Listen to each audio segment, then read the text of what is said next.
The Gilded Age, A Tale of Today, by Mark Twain and Charles Dudley Warner. The capital of the great republic was a new world to country-bred Washington Hawkins. St. Louis was a greater city, but its floating population did not hail from great distances, and so it had the general family aspect of the permanent population. But Washington gathered its people from the four winds of heaven, and so the manners, the faces, and the fashions there presented a variety that was infinite. Washington had never been in society in St. Louis, and he knew nothing of the ways of its wealthier citizens, and had never inspected one of their dwellings.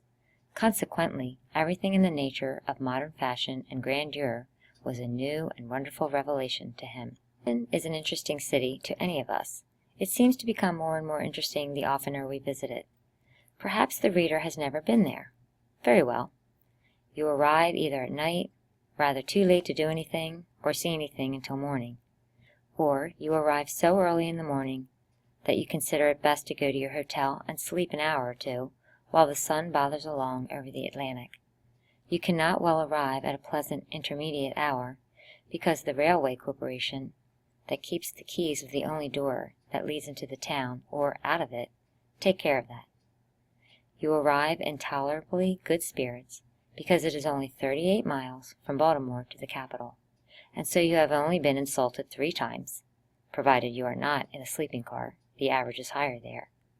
Once, when you renewed your ticket after stopping over in Baltimore. Once, when you were about to enter the ladies' car without knowing it was a ladies' car. And once when you asked the conductor at what hour you would reach Washington. You are assailed by a long rank of hackmen, who shake their whips in your face as you step out upon the sidewalk. You enter what they regard as a carriage in the capital, and you wonder why they do not take it out of service and put it in the museum. We have few enough antiquities, and it is little to our credit that we make scarcely any effort to preserve the few we have. You reach your hotel presently, and here let us draw the curtain of charity, because of course you have gone to the wrong one. You being a stranger, how could you do otherwise? There are 118 bad hotels and only one good one. The most renowned and popular hotel of them all is perhaps the worst one known to history.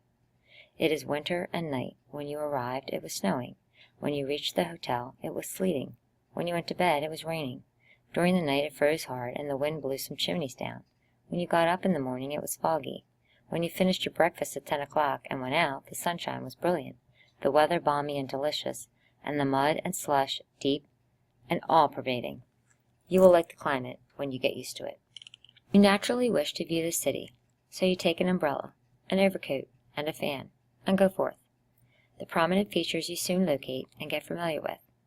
First, you glimpse the ornamental upperworks of a long, snowy palace projecting above a grove of trees, and a tall, graceful white dome with a statue on it, surmounting the palace and pleasantly contrasting with the background of blue sky. That building is the Capitol. Gossips will tell you that by the original estimates it was to cost $12 million, and that the government did come within $21,200,000 of building it for that sum.